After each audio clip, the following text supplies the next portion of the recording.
I came and they gave me Bloodsport, the perfect movie to show a billboard. Imagine a young Belgian martial artist, broke and unknown, crashing on friends' couches in LA, scraping by on odd jobs while chasing an impossible Hollywood dream. That was Jean-Claude Van Damme in the mid-1980s. Bloodsport wasn't just his breakout film, it was a grueling battlefield of low budgets, real injuries, clashing egos, and near cancellation. In this video, we'll dive into the untold chaos behind the scenes. Van Damme's desperate hustle to land the role, the dangerous fight choreography in Hong Kong that left him battered, his bold move to re-edit the movie when the studio hated it, and the financial desperation that nearly broke him before it made him a star. You'll never watch those iconic kicks the same way again. Stick around to uncover the blood, sweat, and unbreakable will that turned a B-movie into a martial arts legend. If you're a fan of martial arts, underdog stories, or just love seeing icons rise above the odds, you're in for a ride.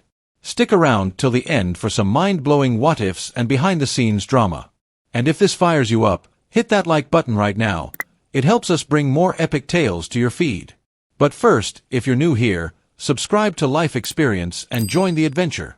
We're all about exploring the wild twists of real life, from historical mysteries to modern inspirations.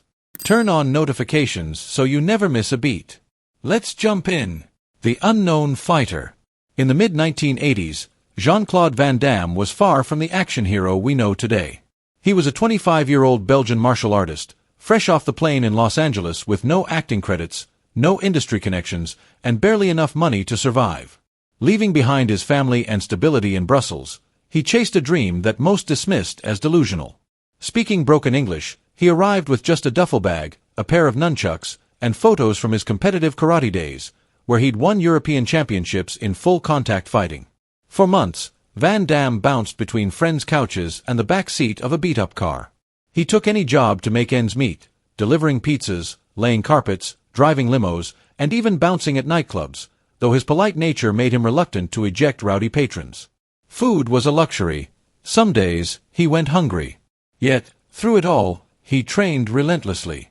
He'd stretch for hours in empty parking lots, practice kicks on sandy beaches, and shadowbox in the mirrors of shuttered gyms. His legendary flexibility, honed from years of ballet and karate, was his secret weapon, and he obsessed over it, refusing to let hardship dull his edge. It wasn't just fitness, it was preparation for the break that might never come. That break arrived not through an audition, but sheer audacity. Spotting producer Menahem Golan, co-founder of Cannon Films, outside a Beverly Hills restaurant, Van Damme didn't hesitate. He approached, introduced himself as a martial artist, and unleashed a spontaneous demo, culminating in his signature 360-degree flying kick that stopped inches from Golan's face. Startled but impressed, Golan handed him a business card and invited him to the office. This stunt got Van Damme's foot in the door at Cannon, a studio known for churning out low-budget action flicks. He started with bit parts and stunt doubling, but his eyes were on the lead in Bloodsport, a gritty tale inspired by the controversial claims of underground fighter Frank Dux. The studio hesitated. Van Damme had the athleticism, but could this foreigner with a thick accent carry a film? Undeterred, he showed up uninvited to meetings, performed hallway demos, and volunteered to choreograph fights. His persistence paid off. No one else wanted the low-paying gig, and he landed the role of Frank Dux. It felt like victory, but the real fight was just starting. The paycheck. A meager $25,000, barely enough to live on. The script was rough, the production chaotic, and filming would whisk him to Hong Kong, a world away from LA's familiar streets. Cannon's reputation for B-movies loomed, but for Van Damme, this was his lifeline. Little did he know, the film would test not just his body, but his career, dignity, and very identity. Bloodsport could launch him, or end everything. Wild origins and script. Bloodsport's origins were as wild and dubious as the underground tournament it depicted. The script drew from the outlandish tales of Frank Dux, a former U.S. Marine who claimed to have dominated a secret, no-holds-barred martial arts event called the Kumite, boasting undefeated records and world-breaking feats in bare-knuckle combat. By the time development began, skeptics had already debunked much of it. Journalists uncovered fabricated trophies, inconsistent stories, and no verifiable evidence of the Kumite. Martial arts experts labeled it fantasy. Cannon didn't care about truth. They saw cheap spectacle for an action flick aimed at late-night theaters and the booming VHS market. With a shoestring budget of about $1.5 million, peanuts compared to Hollywood blockbusters. Cannon handed the reins to director Newt Arnold, a seasoned assistant director with only one prior feature credit from decades earlier. The crew was skeletal, resources scarce, and expectations low. No one anticipated a classic. It was just another disposable Cannon product. For Van Damme, though, Bloodsport was everything. He embraced the story's underdog spirit, mirroring his own life. Filming relocated to Hong Kong, plunging him into cultural chaos. A blend of American and local crew led to constant miscommunications, with instructions lost in translation. Equipment delays, unpredictable weather, and limited locations compounded the mess. The cast was an eclectic mix: bodybuilders, real martial artists, and novices with zero acting chops. Bull Young, the hulking villain Chong Li, brought real intensity. A Hong Kong film veteran and bodybuilding champ, he was respectful but hit hard, forcing Van Damme to quickly build trust for their brutal scenes. Choreography was improvised on the fly. No big-name coordinators or rehearsal weeks. Van Damme, a perfectionist from years of disciplined training, clashed with the rushed approach. He helped design the tournament's progression, ensuring each fight escalated in style and stakes, from Muay Thai knees to capoeira flips, building to personal vendettas. Amid the skepticism, crew members joked about its straight-to-video fate, questioning Van Damme's stiffness or accent. He stayed focused. Delays mounted, scenes slashed, locations ditched as funds dwindled. The schedule compressed brutally. By wrap, exhaustion reigned, but Van Damme sensed potential. What came next, however, threatened to bury it all. Fight scenes, real injuries, and no room for mistakes. Action films typically shield stars with stunt doubles, padding, and meticulous planning. Bloodsport, not so much. Budget constraints meant Van Damme handled nearly every stunt himself, insisting on authenticity to prove his mettle, as the production couldn't afford backups. What audiences saw, the soaring roundhouses, acrobatic splits, blinding powder fights, was raw and real, often at great personal cost. From day one in Hong Kong, risks piled up. Missed cues led to accidental blows. An elbow grazed Van Damme's temple, a botched fall risked tendons. No on-set medics, just ice and grit. The climax against Bull Young was harrowing. Young's powerful strikes winded Van Damme, and throws onto thin rugs over concrete left bruises. Falls were unforgiving, impacts genuine. The blind fight sequence, where ducks battle sightless after a powder attack, demanded weeks of closed-eye rehearsals for muscle memory. One wrong move could mean disaster, yet Van Damme nailed it through sheer will. Retakes were rare. The relentless schedule forced filming through pain and fatigue.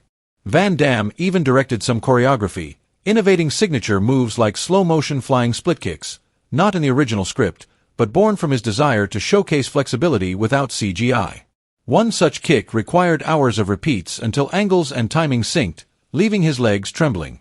It wasn't safe or standard, but this grit infused the film with authentic edge. No faked punches, just real hits, bruises, and consequences. Visually, it coalesced. Fights felt visceral, Van Damme's agility groundbreaking. But the toll showed. He ached constantly, knuckles raw. Still, he pushed on, convinced Bloodsport would redefine his life. He was right, but first, it had to survive post-production Armageddon. The final cut, a finished movie no one wanted to release. Back in L.A., post-Hong Kong exhaustion gave way to hope. Van Damme believed the footage captured his best work. Then came the studio screening. Cannon's initial edit, done without his input, dragged, pacing sluggish, fights muted, energy lost. Executives balked, some walked out, deeming it embarrassing. Rumors swirled of shelving it entirely, a common Cannon fate for flops. Devastated, Van Damme refused defeat. With no editing experience, he begged to rework it, drawing on his martial arts-honed sense of rhythm and timing. Granted access, he sat with an editor for weeks, tightening sequences frame by frame, trimming pauses, amping kick speeds for power, inserting slow MO for drama. He structured emotional beats, ensuring Dux's arc, from outsider to champion, resonated despite thin dialogue. The new cut pulsed with intensity. Fights hit like thunder, the tournament built tension. Even the editor praised his instincts.